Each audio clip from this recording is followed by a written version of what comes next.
इतना क्यों हल्ला रुक जाओ हो गया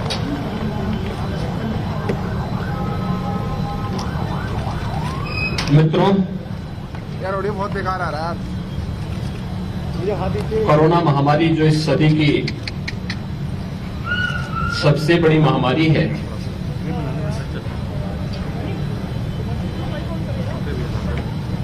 देश के अंदर आदरणीय प्रधानमंत्री जी के नेतृत्व में, उनके मार्गदर्शन में विगत पौने 2 वर्षों से कोरोना प्रबंधन के लिए बेहतरीन प्रयास करने का जो अभियान चल रहा है,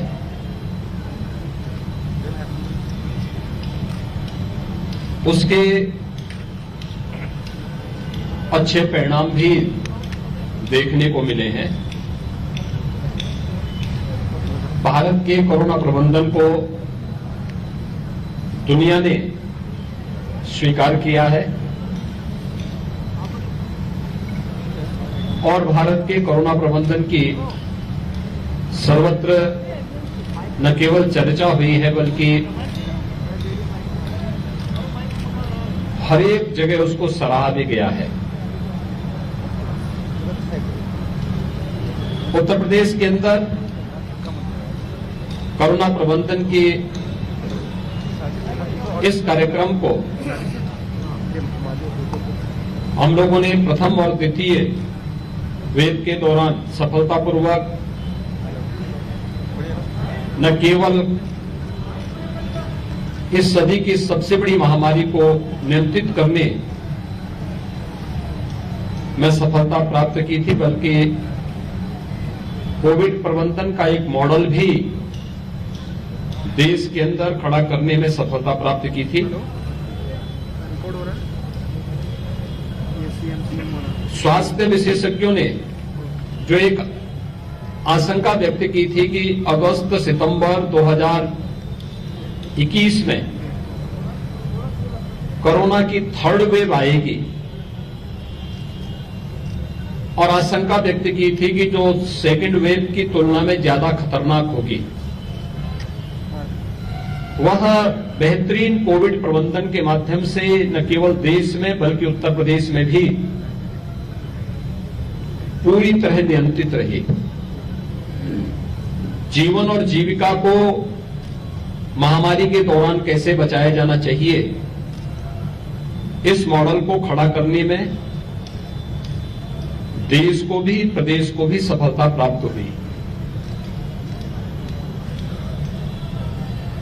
आज 3rd वेव आ चुकी है और 3rd वेव के मामले लगातार पूरी दुनिया में भी, देश में भी और प्रदेश में भी बढ़ रहे हैं। प्रदेश के अलग अलग जनपदों का मैं स्वयं भी दौरा कर रहा हूं। प्रथम वेव के दौरान भी मैं यहां पर आया था, द्वितीय वेव के दौरान भी मैंने इस संतोष मेडिकल कॉलेज का दौरा किया था। आज 3rd वेव के दौरान भी आज मैंने यहां का दौरा किया है, एक वैक्सीनेशन सेंटर का भी मैंने दौरा किया है। पिछले पौने 2 वर्षों का जो अनुभव है, ये आज कोविड प्रबंधन में मदद भी कर रहा है और भारत सरकार और राज्य सरकार के सहयोग से जीवन और जीविका को बचाने की जो एक कवायद है, उसमें भी भारी सफलता प्राप्त हो रही है। आज उसी का परिणाम है कि एक्टिव केसेस अगर हम देखेंगे तो प्रदेश के अंदर भी 1 लाख से ज्यादा हैं, और अगर हम गाजियाबाद के अंदर देखेंगे तो 10,000 से अधिक मामले एक्टिव केसेस के हैं गाजियाबाद जनपद में भी। लेकिन हॉस्पिटल में जो पेशेंट हैं वो 1% से भी कम है, और ये चीजें दिखाती है कि सेकेंड वेव की तुलना में ये थर्ड वेव कम खतरनाक है। लेकिन बीमारी तो है, तो बीमारी है तो इसमें सतर्कता और सावधानी बरतनी पड़ेगी। बुजुर्गों के लिए, बीमार लोगों के लिए, गर्भवती महिलाओं के लिए, बच्चों के लिए यह खतरनाक है और उनको हर हाल में बचाना होगा। अनावश्यक भीड़भाड़ वाले स्थानों में जाने से बचना होगा।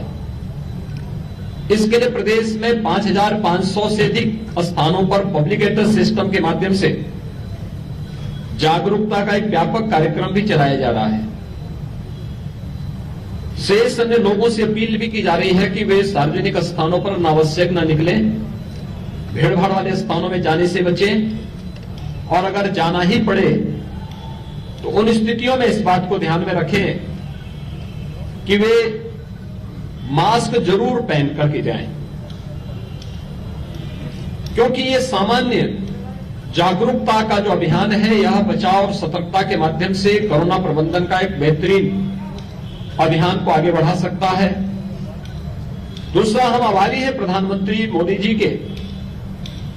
उन्होंने देश को इस महामारी के दौरान 2 वैक्सीन दी।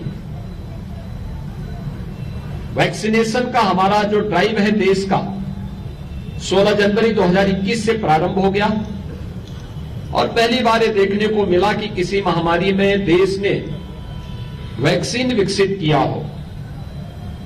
भारत के अंदर मार्च 2020 में कोरोना के मामले आए थे और मार्च 2020 से इसके खिलाफ अभियान भारत ने चलाया था और 16 जनवरी 2021 में देश के अंदर वैक्सीनेशन ड्राइव का अभियान प्रारंभ हो गया था। दुनिया का सबसे बड़ा वैक्सीनेशन का यह अभियान चल रहा है, जिसमें कल तक 157 करोड़ वैक्सीन की डोजेस दी जा चुकी हैं। उत्तर प्रदेश ने भी इस लक्ष्य को आगे बढ़ाने में बड़ी मदद की है। देश के अंदर सर्वाधिक वैक्सीन डोज देने वाला उत्तर प्रदेश पहला राज्य है। 23 करोड़ 15 लाख से अधिक वैक्सीन की डोजेज हम उत्तर प्रदेश के अंदर दे चुके हैं और इसमें गाजियाबाद ने अगर हम देखते हैं तो 28 लाख यहां पर कुल जो पात्र व्यक्ति हैं 18 वर्ष से अधिक आयु के पात्र व्यक्ति और उनकी संख्या को देखेंगे तो अब तक जो दी गई डोजेज हैं वो 48,47,000 वैक्सीन की डोजेज गाजियाबाद जनपद में दी जा चुकी हैं। इसमें प्रदेश के अंदर पहली डोज लेने वालों की संख्या है 94%, सेकेंड डोज लेने वालों की संख्या है लगभग 60% यानी 60%। और गाजियाबाद में अगर हम इस प्रतिशत को देखते हैं तो गाजियाबाद में ये संख्या फर्स्ट डोज लेने वालों की संख्या लगभग 98% लोगों को यहां पर फर्स्ट डोज दी जा चुकी है। दूसरी डोज लेने वालों की संख्या भी गाजियाबाद में लगभग 69% है, यानी लोगों में एक अच्छी जागरूकता है इसके प्रति और वैक्सीन ड्राइव का जो अभियान चल रहा है ये बहुत अच्छे ढंग से आगे बढ़ रहा है। मैंने अभी एक वैक्सीनेशन सेंटर का भी यहां निरीक्षण किया है जिसमें 15 से 17 आयु वर्ग के नवयुवकों में वैक्सीन के प्रति जो जागरूकता है मैंने इसको बहुत नजदीक से देखा है और मैं यहां पर उस सेंटर में गया था तो मुझे देख करके अच्छा लगा कि यहां पे अब तक 1,13,000 से अधिक नवयुवकों ने भी 15 से 17 वर्ष के आयु वर्ग के नवयुवकों ने भी वैक्सीन की पहली डोज अपनी ले ली है। यह एक अच्छा अभियान है। इसके अलावा एक प्रिकॉशन डोज भी दी जा रही है। जो 60 वर्ष से ऊपर के कोमॉर्बिड हैं, किसी बीमारी से ग्रसित हैं, या फिर वे लोग जिन्हें कोविड प्रबंधन के कार्य के साथ जुटना है। हेल्थ वर्कर्स हैं, ऐसे 15,611 प्रिकॉशन डोज भी गाजियाबाद में दी जा चुकी है और 4,09,000 प्रदेश के अंदर प्रिकॉशन डोज भी दी जा चुकी है। वैक्सीन के खिलाफ लोगों ने बहुत दुष्प्रचार किया। वैक्सीन के खिलाफ ये दुष्प्रचार मानवता के खिलाफ एक अभियान था, लेकिन दुष्प्रचार करने वाले आज चारों खाने चित हैं, क्योंकि हर एक ने इस बात को स्वीकार किया कि भारत के अंदर बनी हुई वैक्सीन दुनिया की सबसे बेहतरीन वैक्सीन में से एक है और दुनिया के अंदर इसकी डिमांड भी है। और भारत के अंदर फ्री वैक्सीन, सबको वैक्सीन प्रधानमंत्री मोदी जी ने उपलब्ध करवाया है। और मेरी अपील होगी पूरे प्रदेशवासियों से, जिन लोगों ने वैक्सीन ले ली है, उन्होंने कोरोना के खिलाफ देश की लड़ाई को आगे बढ़ाने में मदद की है। जो लोग किन्हीं कारणों से वैक्सीन नहीं ले हैं, ये वैक्सीन की डोज जरूर ले लें।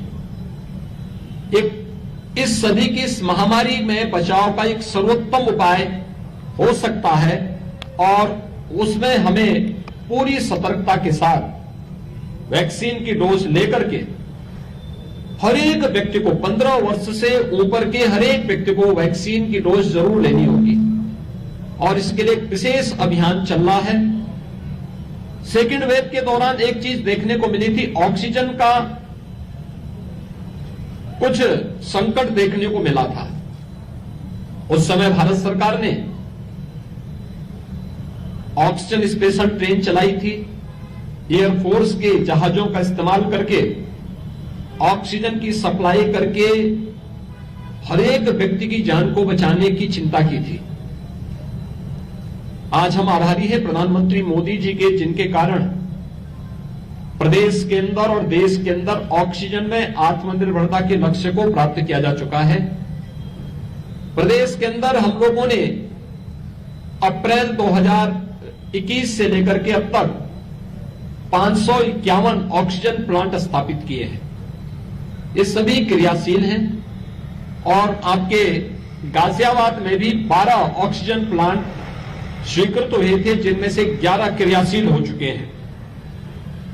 प्रदेश के अंदर हम लोगों ने कोविड प्रबंधन के लिए कुछ अन्य कार्यक्रम प्रारंभ किए हैं। खासतौर पर एक तो टेस्टिंग को बढ़ाना। थर्ड वेव में यद्यपि संक्रमण है, लेकिन एक सामान्य वायरल की तरह तीसरे से 5-7वें दिन इस एक साइकिल के बाद स्वतः ही नेगेटिव रिपोर्ट आ जा रही है, लेकिन फिर भी सतर्कता आवश्यक है, सावधानी आवश्यक है। 10,000 से अधिक टेस्ट प्रतिदिन गाजियाबाद में हो रहे हैं। प्रदेश के अंदर हम लोगों ने 72,000 निगरानी समितियों को एक्टिव किया है। ये 72,000 निगरानी समितियां प्रदेश के अंदर कोरोना प्रबंधन में प्रदेश सरकार की सहायता कर रही है, जिनमें ग्रामीण क्षेत्र में ग्राम प्रधानगण और शहरी क्षेत्र में पार्षद निगरानी समितियों के अध्यक्ष हैं। ग्राम पंचायत में ग्राम प्रधान, नगरीय वार्ड में पार्षद इसके अध्यक्ष हैं, जिसमें एएनएम, आंगनवाड़ी, आशा वर्कर, राजस्व विभाग, पंचायती राज, नगर विभाग के कार्मिक भी इसके साथ जुड़े हुए हैं। डोर टू डोर सर्वे करना, हर संदिग्ध व्यक्ति को चिन्हित करके उन्हें मेडिसिन किट उपलब्ध कराना और अगले 24 घंटे के अंदर रैपिड रिस्पांस टीम भेज करके उनका टेस्ट करवा लेना। रैपिड रिस्पांस टीम अगर लक्षण युक्त व्यक्ति है, पहले से किसी बीमारी से ग्रसित है, कोविड पॉजिटिव आ गया है, उसे तत्काल हॉस्पिटल में पहुंचाने की व्यवस्था कर रहे हैं। अगर कोई लक्षण नहीं है, कोई बीमारी नहीं है, होम आइसोलेशन में, घर में रहने की व्यवस्था है तो होम आइसोलेशन में ऐसे कोविड पॉजिटिव की उपचार की व्यवस्था हो रही है। और हर जनपद में इंटीग्रेटेड कोविड कंट्रोल सेंटर के साथ साथ सीएम हेल्पलाइन से भी हम लोग प्रतिदिन 50,000 कॉल कर रहे हैं, जिसमें हर कोविड पॉजिटिव का हालचाल लिया जा रहा है। उन तक मेडिसिन पहुंची कि नहीं पहुंची, उनका ऑक्सीजन लेवल क्या है, उनका टेम्परेचर क्या है, उन्हें कोई समस्या तो नहीं है। इन सभी बातों को लेकर के यह कार्यक्रम प्रदेश के अंदर बृहद स्तर पर संचालित हो रहा है। मित्रों, जीवन और जीविका को बचाने का भारत का यह मॉडल दुनिया ने स्वीकार किया है और उत्तर प्रदेश ने उसमें एक बड़े अभियान के साथ इस कार्यक्रम को आगे बढ़ाया है। स्वाभाविक रूप से डबल इंजन की सरकार है तो डबल डोज वैक्सीन की भी और डबल डोज गरीबों को फ्री में अन्न की भी प्रदेश के अंदर प्राप्त हो रही है। एक अभियान है, हर एक व्यक्ति के जीवन को बचाना हमारा दायित्व है और इस संकट और इस विपत्ति के समय सरकार पूरी मजबूती के साथ इस महामारी से बचाव के लिए जो भी संभव हो पा रहा है उस प्रकार के उपाय को कर रही है। और आज मैं यहां पर आया हूं, जिला प्रशासन ने, स्वास्थ्य विभाग ने अपनी बेहतरीन प्रबंधन कार्य पद्धति के माध्यम से इस कार्यक्रम को आगे बढ़ाने का कार्य किया है और मुझे विश्वास है कि फर्स्ट एंड सेकंड वेव की तर्ज पर हम थर्ड वेव को भी पूरी तरह नियंत्रित करने, जीवन और जीविका दोनों को बचाने की कार्रवाई को करने में सफल होंगे। नाइट कर्फ्यू हम लोगों ने तात्कालिक प्रभाव से प्रदेश के अंदर लगाया है। रात्रि 10 बजे से प्रातः 6 बजे तक स्कूल कॉलेजेस अभी 23 जनवरी तक बंद किए गए हैं और हमारा प्रयास है कि इस दौरान हम 15 से 17 वर्ष तक के सभी नवयुवकों को वैक्सीन की पहली डोज उपलब्ध करवा दें। हमारा प्रयास है कि इस दौरान हम लोग प्रदेश के अंदर सभी लोगों को फर्स्ट डोज सबको उपलब्ध करवा दें। जितने भी कोमॉर्बिड हैं, हेल्थ वर्कर हैं, कोरोना वॉरियर्स हैं, उन सभी लोगों को हम लोग इस दौरान प्रिकॉशन डोज भी उपलब्ध करवा दें। यह एक अभियान है और उस अभियान का हिस्सा हम लोग सभी बनकर के जीवन और जीविका को बचाने के प्रधानमंत्री मोदी जी के उस मंत्र को आगे बढ़ाने का कार्य कर रहे हैं। धन्यवाद जी। महाराज जी एक सवाल है, यादराम न्यूज पर मीडिया से ये बताइए सर कि न्यूज 18 का प्रश्न लीजिए। बीजेपी समेत सारे दलों ने कैमरा जारी कर दिया है और साथ ही सपा जो है वो अब टिकट नहीं दे रही है, सिंबल दे रही है, क्या कहेंगे? मित्रों, हम सब जान ही रहे हैं कि पिछले 5 वर्ष के दौरान हमारी सरकार ने जिन पेशेवर अपराधियों को और गुंडों के मन में भय पैदा किया था, जनता को भयमुक्त वातावरण दिया था, आज समाजवादी पार्टी का चेहरा एक बार फिर से सबके सामने आ चुका है। कैराना से लेकर के बुलंदशहर, स्याना और लोनी तक जो चेहरे समाजवादी पार्टी के सामने आए हैं, कोई कैराना हिंदू व्यापारियों के पलायन के लिए जिम्मेदार अपराधियों को, मुजफ्फरनगर के दंगों के अपराधियों को और उन पेशेवर हिस्ट्री सीटर को अपना कैंडिडेट बना करके समाजवादी पार्टी ने अपने वास्तविक चरित्र को एक बार फिर से प्रदेश के सामने, देश के सामने प्रस्तुत कर दिया है कि प्रदेश के बारे में उनकी मंशा क्या है। और मुझे लगता है कि उनकी पहली सूची ने इस बात को साबित कर दिया है कि उनका सामाजिक न्याय, गरीबों, दलितों, पिछड़ों और व्यापारियों की और सम्मानित नागरिकों की संपत्ति पर कब्जा करने वाले पेशेवर अपराधियों के प्रति उनको प्रश्रय देकर के आगे बढ़ाने की अपनी इस प्रवृत्ति से वह आज भी कहीं हटे नहीं है और आदत बहुत जल्दी सुधरती भी नहीं है। और इसीलिए जल्दीबाजी में आज अपना मुंह छिपाने के लिए अब उन्होंने सूची सार्वजनिक करने से परहेज कर दिया है। कहा कि अब चुपचाप सिंबल टेबल के अंदर से लेन देन जो उनका पहले होता था वही अब सिंबल के भी लेन देन का कार्य अब टेबल के नीचे से उनका चुपचाप होगा। उन्होंने इस बात को फिर से शुरू कर दिया है, लेकिन मैं प्रदेशवासियों को इस बात के लिए आश्वस्त करता हूं, प्रदेशवासियों का, प्रदेश के जनता जनार्दन का आशीर्वाद होगा तो भारतीय जनता पार्टी 10 मार्च को फिर से प्रचंड बहुमत की सरकार बनाएगी और इन पेशेवर गुंडों और अपराधियों पर वैसे ही टूटेगी जैसे पहले टूट करके इनको बिलों के अंदर घुसाया था। इन्हें फिर से बिलों के अंदर घुसाने का कार्य सरकार करेगी। धन्यवाद।